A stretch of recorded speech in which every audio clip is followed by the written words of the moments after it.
Jerry Lewis, mercurial comedian and filmmaker, dies at 91. Jerry Lewis, the comedian and filmmaker who was adored by many, disdained by others, but unquestionably a defining figure of American entertainment in the 20th century, died on Sunday morning at his home in Las Vegas. He was 91. His death was confirmed by his publicist, Candy Kazow. Mr. Lewis knew success in movies, on television, in nightclubs, on the Broadway stage and in the university lecture hall. His career had its ups and downs, but when it was at its zenith there were few stars any bigger, and he got there remarkably quickly, barely out of his teens. He shot to fame shortly after World War II with a nightclub act in which the rakish, imperturbable Dean Martin crooned and the skinny, hyperactive Mr. Lewis capered around the stage. A dangerously volatile to Mr. Martin's supremely relaxed ego. After his break with Mr. Martin in 1956,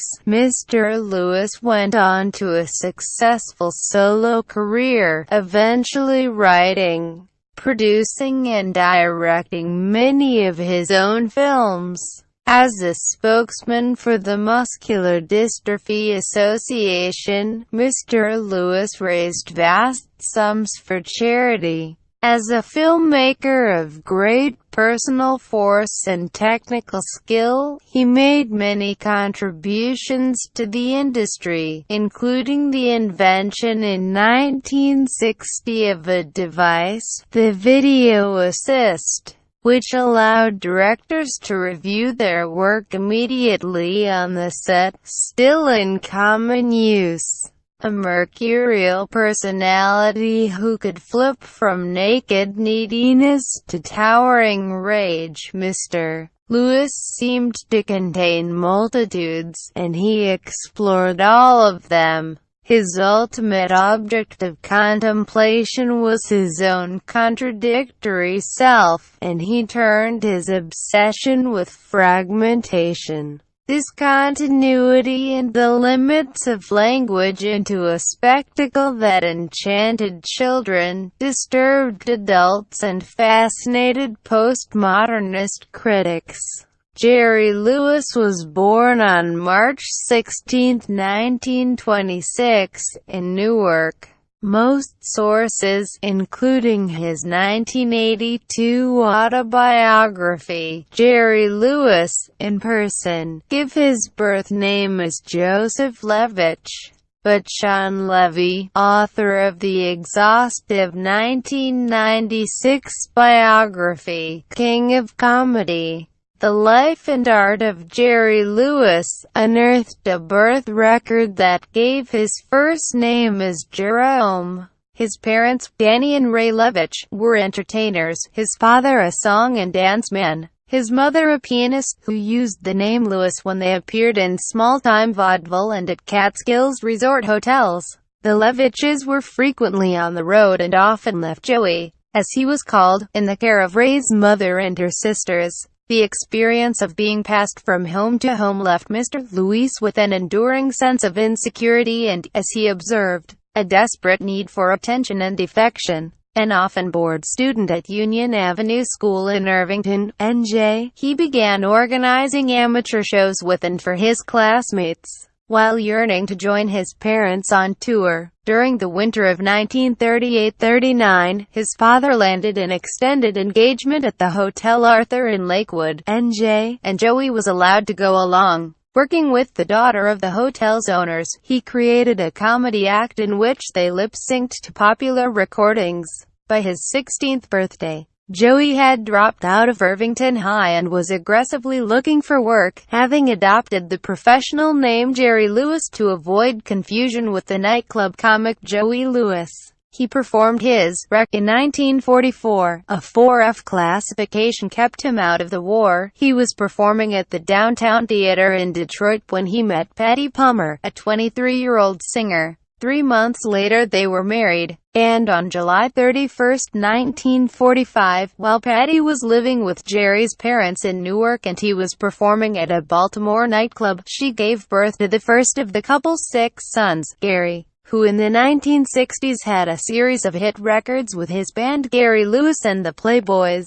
The couple divorced in 1980. Between his first date with Ms. Palmer and the birth of his first son, Mr. Lewis had met Dean Martin, a promising young crooner from Steubenville, Ohio, appearing on the same bill at the Glass Hat nightclub in Manhattan. The skinny kid from New Jersey was dazzled by the sleepy-eyed singer, who seemed to be everything he was not: handsome, self-assured and deeply, unshakably cool. When they found themselves on the same bill again at another Manhattan nightclub, the Havana Madrid, in March 1946, they started fooling around in impromptu sessions after the evening's last show. Their antics earned the notice of Billboard magazine, whose reviewer wrote, "Martin and Lewis do an afterpiece that has all the makings of a sock act," using showbiz slang for a successful show. Mr. Lewis must have remembered those words when he was booked that summer at the 500 Club in Atlantic City. When the singer on the program dropped out, he pushed the club's owner to hire Mr. Martin to fill the spot.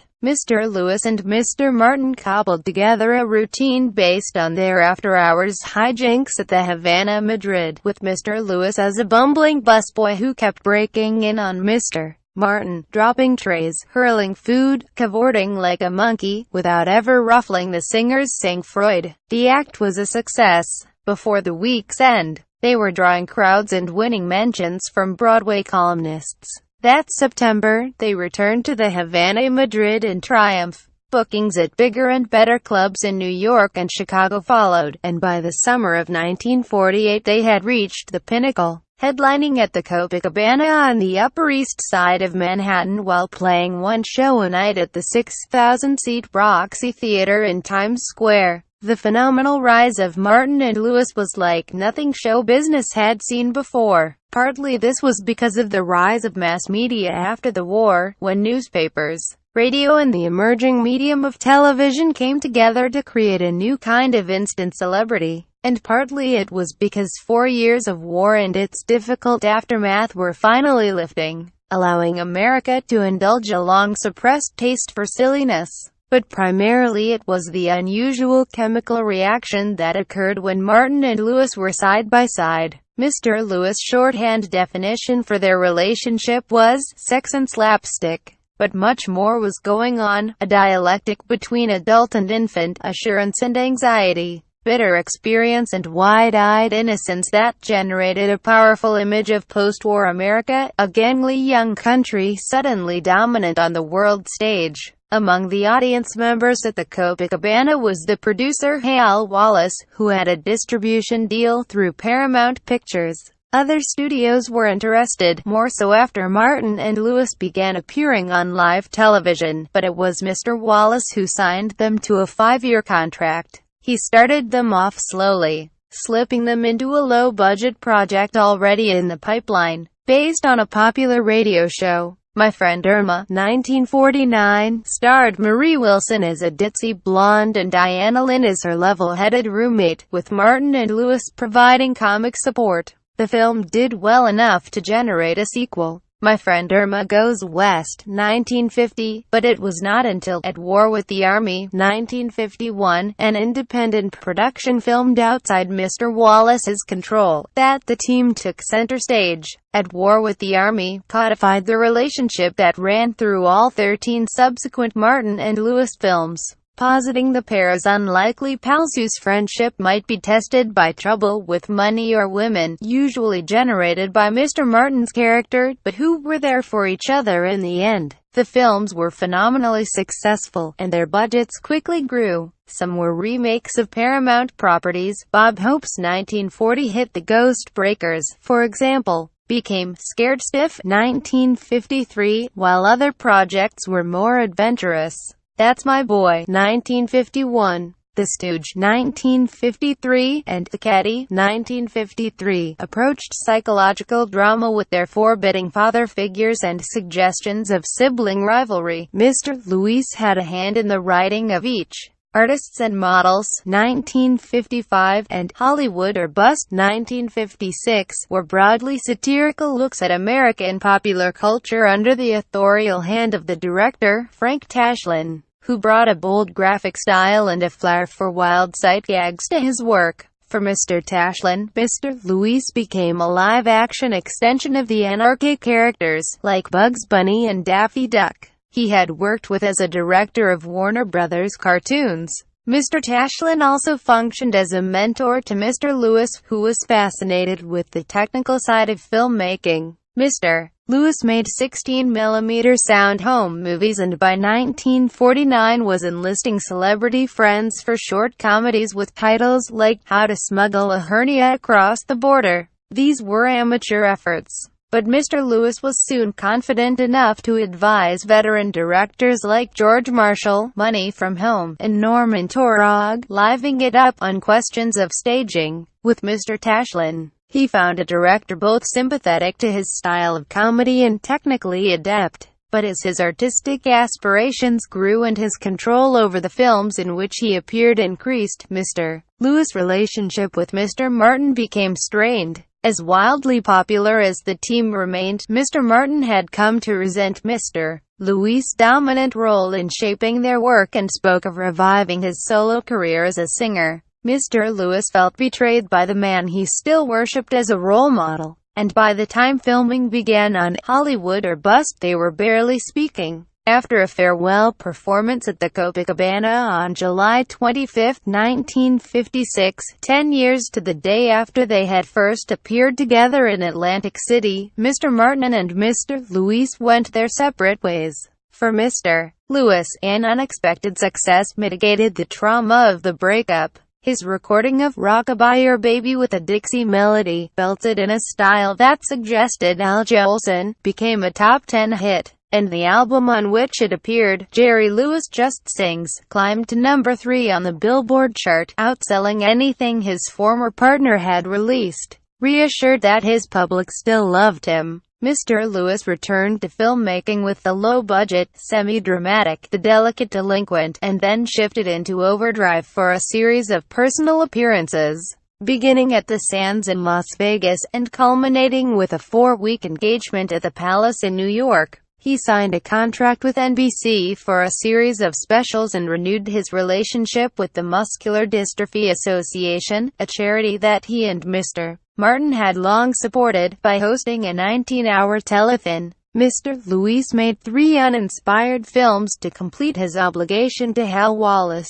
He saved his creative energies for the films he produced himself. The first 3 of those films, Rockabye Baby, 1958, The Geisha Boy, 1958, and Cinderfella, 1960, were directed by Mr. Tashlin. After that, finally ready to assume complete control, Mr. Lewis persuaded Paramount to take a chance on The Bellboy, 1960, a virtually plotless homage to silent film comedy that he wrote, directed and starred in, playing a hapless employee of the Fontainebleau Hotel in Miami Beach. It was the beginning of Mr. Lewis' most creative period. During the next 5 years, he directed 5 more films of remarkable stylistic assurance, including The Ladies' Man, 1961, with its huge multi-story set of a women's boarding house, and, most notably, The Nutty Professor, 1963, a variation on Dr. Jekyll and Mr. Hyde, in which Mr. Lewis appeared as a painfully shy chemistry professor and his dark alter ego, a swaggering nightclub singer. With their themes of fragmented identity and their experimental approach to sound, color, and narrative structure, Mr. Lewis films began to attract the serious consideration of iconoclastic young critics in France. At a time when American film was still largely dismissed by American critics as purely commercial and devoid of artistic interest, Mr. Lewis' work was held up as a prime example of a personal filmmaker functioning happily within the studio system. The Nutty Professor, a study in split personality that is as disturbing as it is hilarious, is probably the most honored and analyzed of Mr. Lewis' films.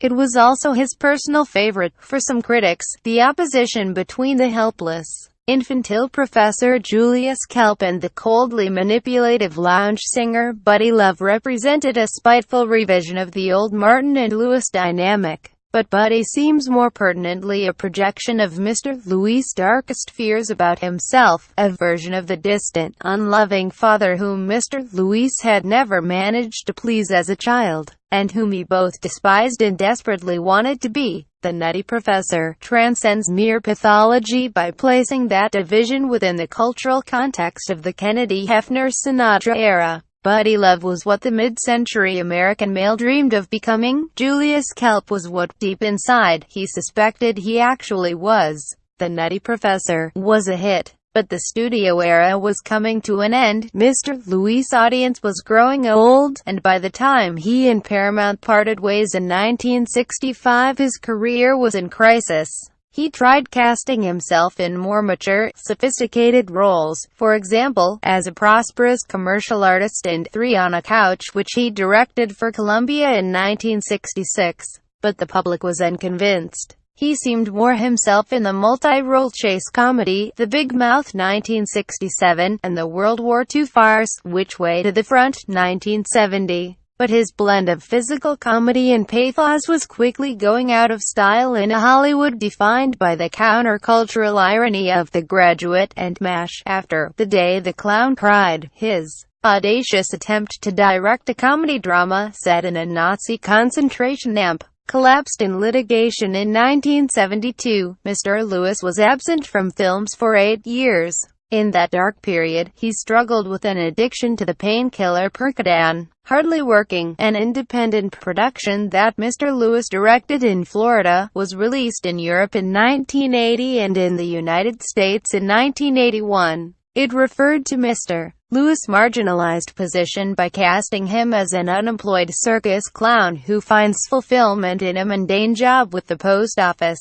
For Roger Ebert, writing in the Chicago Sun-Times, Hardly Working was one of the worst movies ever to achieve commercial release in this country, but the film found moderate success in the United States and Europe and has since earned passionate defenders. A follow-up in 1983, Smorgasbord, also known as Cracking Up, proved a misfire, and Mr. Lewis never directed another feature film. He did, however, enjoy a revival as an actor, thanks largely to his powerful performance in a dramatic role in Martin Scorsese's The King of Comedy, 1982, as a talk show host kidnapped by an aspiring comedian, Robert De Niro, desperate to become a celebrity. He appeared in the television series Wise Guy in 1988 and 1989 as a garment manufacturer threatened by the mob, and was memorable in character roles in Amir Kustariz's Arizona Dream, 1993, and Peter Chelsam's Funny Bones, 1995. Mr. Lewis played Mr. Applegate, a.k.a. the Devil, in a Broadway revival of the musical Damn Yankees in 1995 and later took the show on an international tour. Although he retained a preternaturally youthful appearance for many years, Mr. Lewis had a series of serious illnesses in his later life, including prostate cancer, pulmonary fibrosis and 2 heart attacks. Drug treatments caused his weight to balloon alarmingly. Though he recovered enough to continue performing well into the new millennium, he was appearing in one-man shows as recently as 2016. Through it all, Mr. Lewis continued his charity work, serving as national chairman of the Muscular Dystrophy Association and, beginning in 1966, hosting the association's annual Labor Day weekend telethon. Although some advocates for the rights of the disabled criticized the association's Jerry's Kids campaign as condescending, the telethon raised about $2 billion during the more than 40 years he was host. for reasons that remain largely unexplained but were apparently related to a disagreement with the association's president, Gerald C. Weinberg. The 2010 telethon was Mr. Lewis' last. He had been scheduled to make an appearance on the 2011 telethon but did not, and he had no further involvement with the charity until 2016, when he lent his support via a promotional video. The telethon was shortened, and eventually discontinued. During the 1976 telethon, Frank Sinatra staged an on-air reunion between Mr. Lewis and Mr. Martin, to the visible discomfort of both men. A more lasting reconciliation came in 1987, when Mr. Lewis attended the funeral of Mr. Martin's oldest son, Dean Paul Martin Jr., the pilot in the California Air National Guard who had been killed in a crash.